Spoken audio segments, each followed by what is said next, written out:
নমস্কাৰ বন্ধুসকল, আপোনালোক সকলোকে মোৰ আদৰণি চেনেললৈ স্বাগতম জনাইছোঁ। ভিডিঅ'টো আৰম্ভ কৰাৰ আগতে আপোনালোকে মোৰ চেনেলটো ছাবস্ক্ৰাইব কৰিবলৈ নাপাহৰিব, লগতে বেল আইকনটো বজাই দিব আৰু কমেণ্ট কৰিবলৈ নাপাহৰিব। বন্ধুসকল, আজি আপোনালোকক অকণমান বেলেগ জাতৰ দুটা জীৱ দেখুৱাম।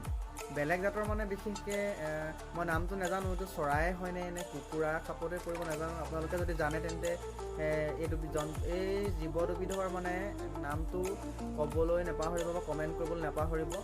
ব'লক তেন্তে ভিডিঅ'টো আৰম্ভ কৰোঁ।